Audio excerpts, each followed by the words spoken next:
Morning, friends! I'm going to start reading Chapter 2 of The Bootlace Magician. Chapter 2 is called Ideas.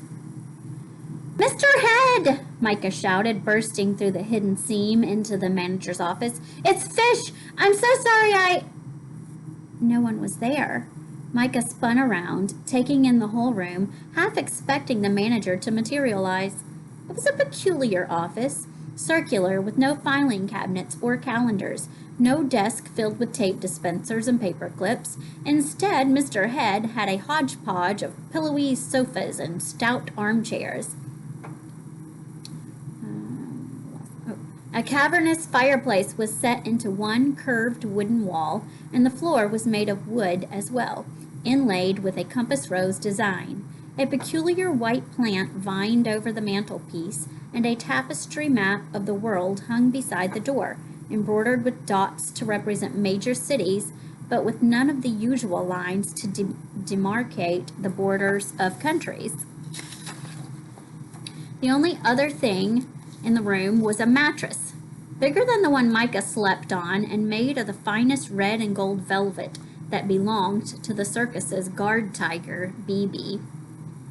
"BB!" Micah shouted. "Are you here?" He heard a chuffing sound, and he turned to see BB appearing out of thin air. She was sprawled across an aggrieved-looking sofa, the cushions squashed nearly flat under her weight. The tip of her white striped tail brushed the floor. Micah hurried toward her. "Where's Mr. Head?" BB yawned. "BB! Fish could break out of his tank any second. We need to get help." Curiosity lit the tiger's piercing blue eyes. The sofa groaned pitifully as she stood. Micah shifted from foot to foot, his wet clothes dripping, while BB stretched. It only took a second, but it felt like ages before she plonked onto the floor, her huge paws hitting the polished wood with all the delicacy of sledgehammers. She slinked past Micah and out the door. "Is Mr. Head in one of the private paddocks?" Micah asked anxiously. He was following so close behind BB that her tail kept swishing against his legs. He winced as Fish leaped again and landed with another loud splash. He looked around at the walls of the menagerie. He didn't know where all the hidden seams were, but surely if Mr. Head were close by, then he could hear all the commotion. BB headed directly for Fish's tank.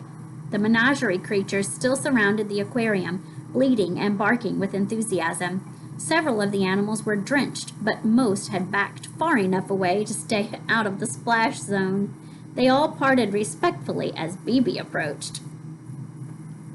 Maybe BB doesn't need to find Mr. Head, Micah thought. Maybe she can fix this all by herself. He latched on to this notion. Of course BB could do something. She was Mr. Head's companion and the boss of pretty much every other animal in the menagerie. If BB stopped Fish quickly, then maybe Micah could clean up the flooded sawdust before the manager returned. He would still have to explain what had happened, but it wouldn't sound so reckless and irresponsible if he had a chance to put the menagerie back to rights first. BB stopped walking. She settled onto her haunches and stared at the aquarium. She chuffed once, and Fish quit smashing the glass to look at her. Relief filled Micah for all of a second. Then BB roared at the aquarium in a way that could only be described as encouraging. To Micah's horror, Fish shot out of the water again. "BB!" he cried. "This is serious!" The tiger ignored him. She watched Fish soar toward the ceiling, a delighted gleam in her eye. Cats do like to eat fish, I'm wondering.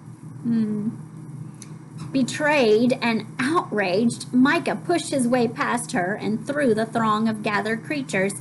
He ran out of the menagerie into the night, his sodden sneakers squelching on the grass. But as soon as he opened his mouth to shout for help, a magician appeared out of the darkness. Even before Micah could make out the messy hair and the large nose, he knew who it was. He would recognize that long leather coat anywhere. "Hello, Micah," his guardian said, stepping into the warm light that poured from the menagerie's open entrance. "Oh," said Micah, He had wanted help, and here help was, but he hadn't thought it would be the Lightbender. What on earth was the illusionist doing here at this hour? I didn't mean to... Splash! Micah winced. The sound of Fish's watery landing was every bit as loud outside the tent.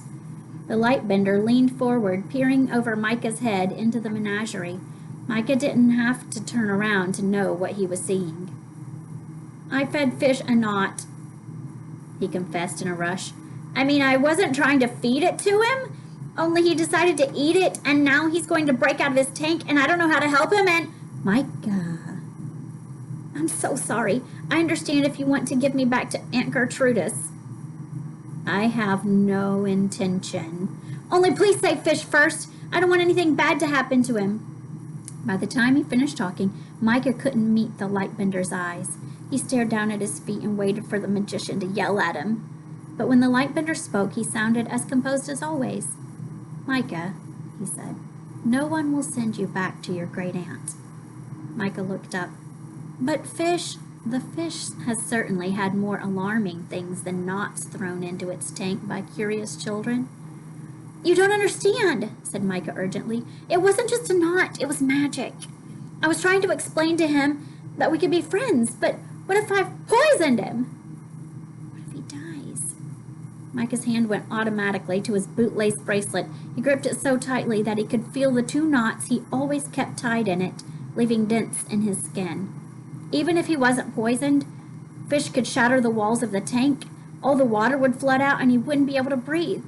Just like Grandpa Ephraim hadn't been able to breathe at the end. But the Lightbender only blinked and tipped his head to the side as if Micah's behavior were baffling. Ah, he said, his brows lifted in surprise. You don't know. In the menagerie, Bibi was roaring again, apparently egging Fish on. What don't I know? Micah said.